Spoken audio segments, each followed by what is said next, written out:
Le président Abdel Fattah el-Sisi a tenu aujourd'hui une réunion sur la position exécutive du projet La Grande Révélation sur la terre de la paix dans les environs de Moïse et Sainte-Catherine. Au cours de la réunion, le président a enjoint de renforcer les efforts afin de développer la ville de Sainte-Catherine et de la mettre dans sa place digne qu'elle la mérite. Le président el-Sisi a également dirigé de coordonner entre toutes les autorités concernées afin de maximiser les attractions touristiques internationales, afin que le projet émerge d'une manière cohérente avec l'histoire de cette partie sainte.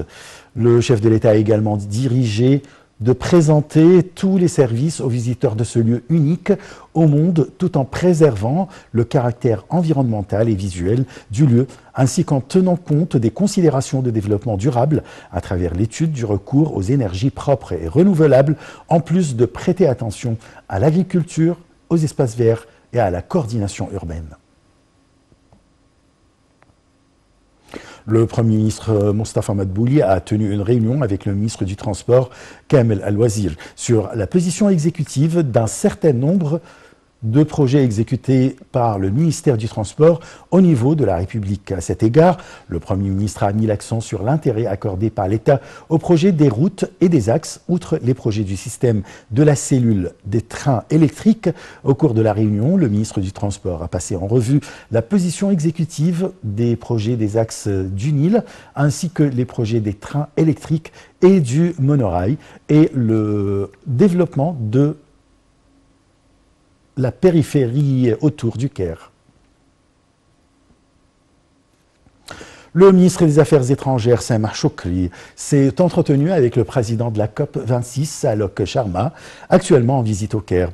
La réunion qui s'est tenue au siège du ministère des Affaires étrangères a porté sur les efforts internationaux dans le domaine de la lutte contre le changement climatique et de l'accueil par l'Égypte du prochain sommet COP27 prévu cette année à Sharm el-Sheikh. Passons au dossier de santé, on commence par l'Égypte. Le ministère de la Santé a annoncé avoir détecté 1079 nouvelles infections au coronavirus et 34 décès.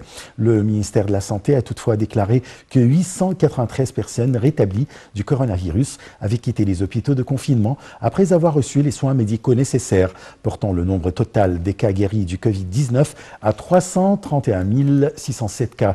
L'Égypte a comptabilisé jusqu'à présent un total de 397 778 cas de contamination, dont 22 097 décès.